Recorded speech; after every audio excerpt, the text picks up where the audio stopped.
Hello welcome to Savitri kitchen. இன்னைக்கு வந்து Deepavali part 2 வீடியோவா நான் ஸ்வீட்ஸ் தான் போட்டு காட்ட போகிறேன். என்னென்ன பண்ண போறேன்னு பார்த்தீங்கன்னாக்க ஒரு பாதாம் ஹல்வா, நல்ல ஒரு ரிச் ஷாஃப்ரான் ஃப்ளேவரில் ஒரு பாதாம் ஹல்வா, அப்புறம் வந்து கீ மைசூர் பாக்கு, அப்புறம் வந்து பார்த்தீங்கன்னாக்க திணை அரிசியில் ஒரு ரோஸ் எசன்ஸ் போட்டு குலாபி லட்டு இதான் பண்ணி காட்ட போகிறேன். இதுக்கு என்னென்ன இன்க்ரீடியன்ஸ் தேவை, எப்படி செய்யலாம் பார்க்கலாம் வாங்க. இப்போ மைசூர் பாக்குக்கு பார்த்தேன்னாக்க நான் 1 டம்ளர் கடலை மாவு எடுத்துகிட்டு இருக்கேன். இதை வந்து நல்லா பச்சை வாசனை போக வரைக்கும் லேசாக வறுத்துக்க போகிறோம். 1 டம்ளர் கடலை மாவுக்கு 2 டம்ளர் சர்க்கரை, 1 டம்ளர் கடலை மாவுக்கு 1 டம்ளர் நெய், இதை வந்து நம்ம மெல்ட் பண்ணி எடுத்துக்க போகிறோம்.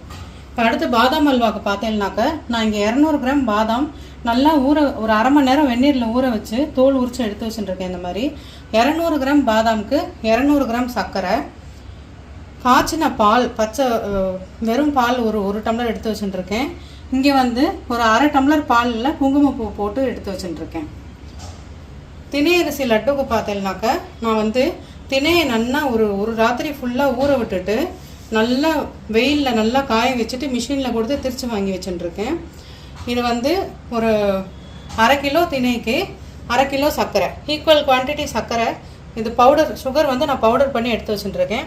இங்கே வந்து நம்ம சீட்ஸ்லாம் இருக்கும் இல்லையா, இந்த பூசணி விதை, ஆளி விதை, அந்த மாதிரி என்னென்ன விதை இருக்கோ எல்லா விதை, அப்புறம் முந்திரி பருப்பு எல்லாம் சேர்த்து ஒரு சின்ன பவுல் ஒரு பவுல் எடுத்து வச்சுட்டுருக்கேன்.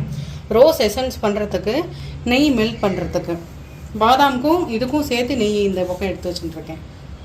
இப்போ மைசூர் பாக்குக்கு நம்ம கடலை மாவு முதல்ல வறுத்து எடுத்துட்டுலாம். இப்போ மைசூர் பாக்கு பார்த்தீங்கன்னா கடலை மாவு நல்லா 5 நிமிஷம் 10 நிமிஷத்துக்கிட்ட வறுத்துண்டாச்சு. இங்கே பாருங்க, வறுக்கும் போது உங்களுக்கு இந்த மாதிரி வரும் உருண்டை உருண்டையா. இதுதான் பதம். இதை தனியாக எடுத்துட்டுடலாம்.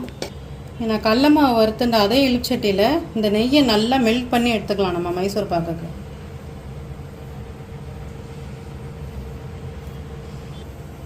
இப்போ இந்த நெய் நல்லா உருகிட்டு பாருங்க, இந்த கடலை மாவில் அப்படியே சேர்த்துக்கலாம் நம்ம.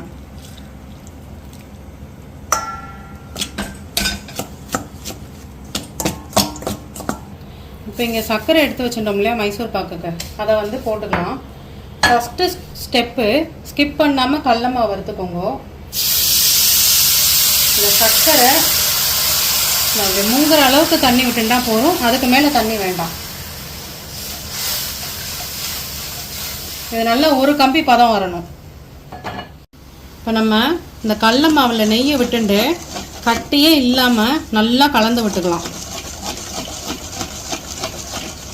சர்க்கரை வந்து பார்த்துடலாக்க நல்லா மெல்ட் ஆகி நான் சொன்னேன்னே ஒரு கம்பி பதம். நான் இங்கே பாத்திரத்தில் துளி எடுத்துட்டு ஆற வச்சுட்டுருக்கேன். நான் உங்களுக்கு காட்டுறேன் பாருங்க. இந்த பாருங்க, இங்கே வரணும், ஒரு கம்பி பதத்துக்கு வரணும். இதுதான் கணக்கு.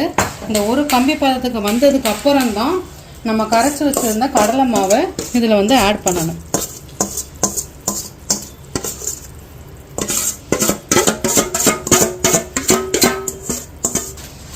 இப்போ வந்து எடுத்து வச்ச கடலை மாவை நான் வந்து இதில் போட்டுட்டேன். வந்து பார்த்தீங்கன்னாக்க நம்ம வந்து 1 டம்ளர் நெய் எடுத்து வச்சுருந்தோம் இல்லையா, அதில் வந்து அரை டம்ளர் நெய்யை நான் கடலை மாவோட கரைச்சி வச்சுட்டுருக்கேன். மீதி அரை டம்ளரை நம்ம இப்படி கிளறும் போது ஊற்றி கிளற போகிறோம்.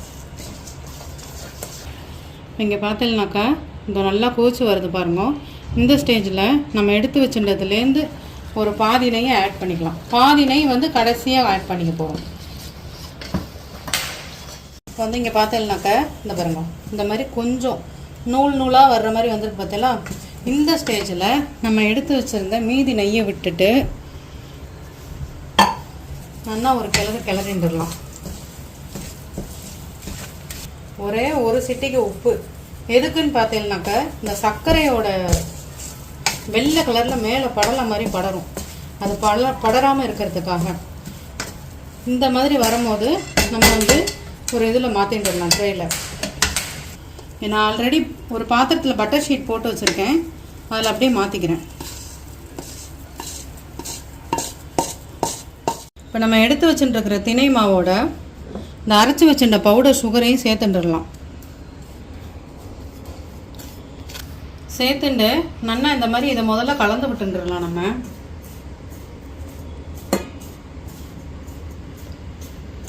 இப்போ இங்கே பேனில் நம்ம பாதாம் அல்வாக்கும் இதுக்கும் எடுத்து வச்சுருக்கிற நெய்யில் நான் கால்வாசி நெய் வந்து இதுக்கு விட்டுருக்கேன்.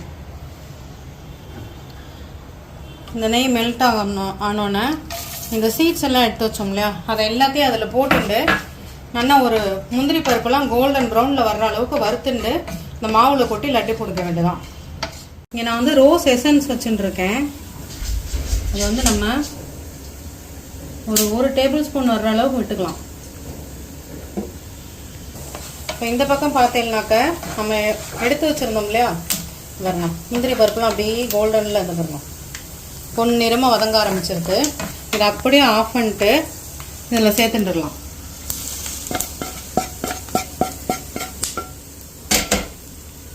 இப்போ நம்ம நல்லா நெய் விட்டு நல்லா பெசரண்டாச்சு. இந்த ரோஸ் எசன்ஸ் போட்டு நம்ம எல்லாம் கலந்துட்டதுனால ஒரு மாதிரி லட்டுவே நல்லா பிங்க் கலரில் இருக்கும். இந்த லட்டு பிங்க் கலரில் வரணுங்கிறதுக்காக தான் நான் வந்து வெள்ளை சர்க்கரை போட்டிருக்கேன். நீங்கள் அதெல்லாம் வேண்டாம், நார்மலாக எங்களுக்கு ட்ரெடிஷனாக இருக்கட்டும்னு நினச்சிங்கன்னா நாட்டு சர்க்கரை போட்டு கலந்துக்கோங்க. இப்போ பாருங்கள், நான் ஒரு லட்டு பிடிச்சி காட்டுறேன்.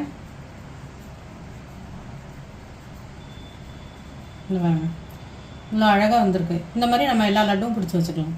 நம்ம தோல் உரிச்சு வச்சுருந்த பாதாம் மிக்சியில் போட்டுன்ட்டு இந்த பால் எடுத்து வச்சோம் இல்லையா, இதில் ஒரு 1/2 டம்ளர் பாலை விட்டு கொரன்னு கோர்ஸ் பேஸாக அரைச்சி எடுத்துக்கலாம். இப்போ நம்ம கேஸ் பற்ற வச்சுட்டுருக்கேன். ஏற்கனவே காய்ச்சின பால் தான், நான் அதை திருப்பி விட்டுக்கிறேன். அது கூடவே இந்த குங்குமப்பூ போட்டு எடுத்து வச்சோம் இல்லையா, அந்த பாலையும் விட்டுடலாம்.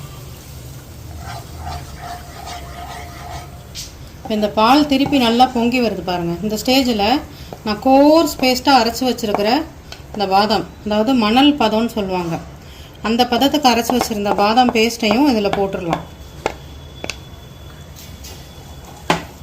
இப்போ நம்ம போட்ட பாதாம் நல்லா இறுகி இந்த பாருங்க, இந்த மாதிரி நல்லா கோச்சு பபுள்ஸாக விடும். இந்த ஸ்டேஜில் நம்ம இதுக்காக எடுத்து வச்சுருந்த அந்த சர்க்கரை அதையும் கொட்டிக்கலாம்.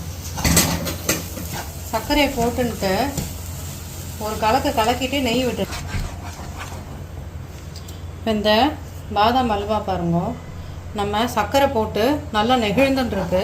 இந்த ஸ்டேஜில் இதுக்கு தேவையான, அதாவது நான் ஒரு 200 கிராம் பாதாம் எடுத்திருக்கேன், அதுக்கு வந்து ஒரு 120 கிராம் நெய் எடுத்துக்க போகிறேன். இப்போ இதில் வந்து அதில் கால்வாசி அளவு நெய் விட்டுருக்கேன். கொஞ்சம் கொஞ்சமாக நெய் விட்டு கிளற போகிறோம். நம்ம நான் இருந்த எல்லா நெய்யும் விட்டுட்டேன். பாருங்க, இந்த பதத்துக்கு வந்திருக்கு.